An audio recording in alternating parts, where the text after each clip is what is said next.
Lições da Bíblia. Apresentação: Leandro Quadros. Que bom estarmos em mais um programa Lições da Bíblia. Ao longo da semana estamos estudando sobre algumas doutrinas bíblicas, verdades bíblicas fundamentais que nos mantêm perto de Deus e que nos mantêm unidos como igreja. Uma outra doutrina bíblica fundamental ou verdade bíblica fundamental é a doutrina sobre o ministério de Jesus Cristo no santuário celestial.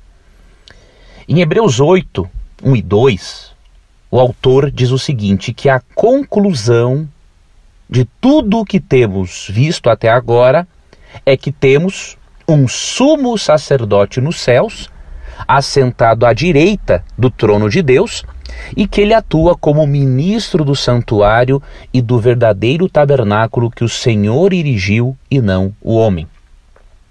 Ou seja, aquilo de mais importante que o autor de Hebreus comentava na sua epístola ou no seu sermão era o fato de que nós temos um sumo sacerdote no céu que é Jesus Cristo. E o texto diz que ele habita num santuário.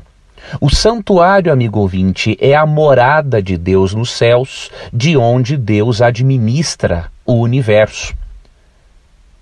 Para ensinar esta verdade importantíssima ao povo de Israel, em Êxodo 25, 8 e 9, nós lemos que Deus pediu para Moisés construir um santuário para que Deus pudesse habitar no meio deles. E de acordo com Êxodo 25, 9, e também de acordo com o verso 40, este santuário deveria ser construído segundo o modelo que fosse mostrado para ele no monte. É óbvio que isso indica que existia o original nos céus. E é neste santuário original que Cristo agora está presente para realizar o seu trabalho em favor da humanidade. A doutrina do santuário, amigo ouvinte, nos mostra que Deus continua trabalhando em favor de nossa salvação e que a cruz foi um dos passos de Deus. Agora Jesus Cristo precisa aplicar os méritos da sua morte na cruz na vida de cada pessoa que o aceita como Salvador. E a doutrina do santuário celestial nos ajuda a entendermos isso. Em resumo, amigo ouvinte, todo o ritual do santuário na época do Antigo Israel e na época do Antigo Testamento servia como uma pequena profecia. Os rituais eram pequenas profecias do plano de salvação e do ministério de Cristo no santuário celestial. Atualmente, amigo ouvinte, Cristo se encontra no santuário celestial com duas funções. Ele é o nosso intercessor. Isso era representado pela figura do sacerdote nos dias do Antigo Testamento. E além de ser o nosso intercessor, ele é o nosso juiz. Isso é representado também pela figura do sumo sacerdote no Antigo Testamento. É por isso que Hebreus 7:25 diz que Jesus pode salvar totalmente os que por ele se achegam a Deus, vivendo sempre para interceder por eles. Por Cristo ter essa dupla função, ele é o intercessor mais apto que poderia existir no universo para representar o ser humano diante do Pai. O ministério de Cristo, amigo ouvinte, no santuário celestial se divide em duas fases. Quando ele foi aos céus, ele entrou no santuário celestial, inaugurou esse santuário, inaugurou tanto o lugar santo quanto o santíssimo, e depois ele inicia uma obra de intercessão no lugar santo do santuário celestial.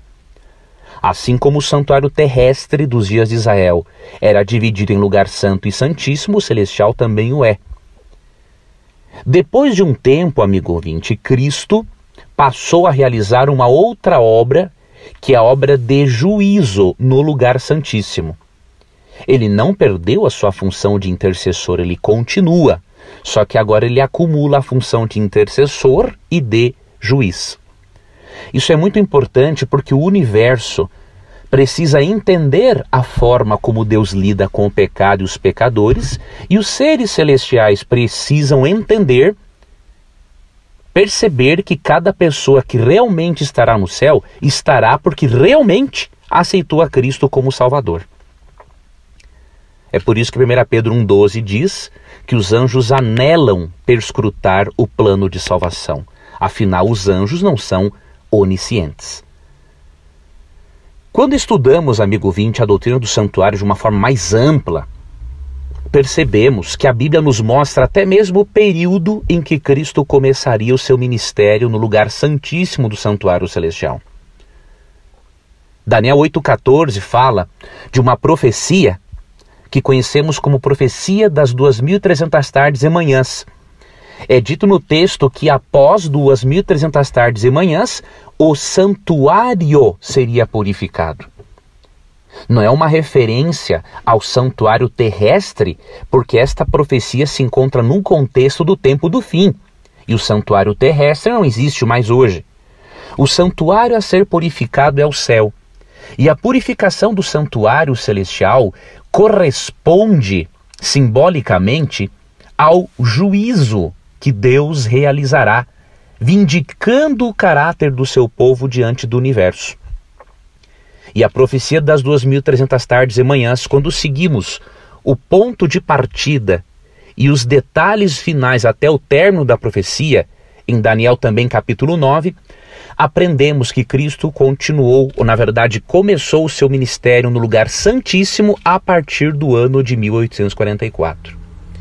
Obviamente, amigo ouvinte, não temos como estudar este assunto amplo aqui, num programa de rádio. Porém, eu quero recomendar para você 2 livros para que você possa se aprofundar neste assunto. E eu lhe garanto que se você entender esta doutrina, você entenderá o plano de salvação e você perceberá que a sua vida religiosa, a sua vida cristã terá muito mais lógica, porque você terá uma compreensão mais ampla do conflito entre Cristo e Satanás. As obras que lhe recomendo são O Sacerdote Expiatório de Jesus Cristo, e a segunda obra é 1844, uma explicação simples das principais profecias de Daniel. Ambos esses livros você poderá adquirir com a editora Casa Publicadora Brasileira, pelo site cpb.com.br, C de casa, P de Paulo, B de bola, cpb.com.br. Ou você poderá ligar em horário comercial para 0800 979 0606. 0800 979 0606. As 2 obras, O Sacerdócio Expiatório de Jesus Cristo e 1844, uma explicação simples das principais profecias de Daniel. Deus abençoe a você nos estudos, que você se aproxime ainda mais de Cristo ao compreender a doutrina do santuário celestial. Um forte abraço e até amanhã. Você ouviu Lições da Bíblia. Apresentação: Leandro Quadros.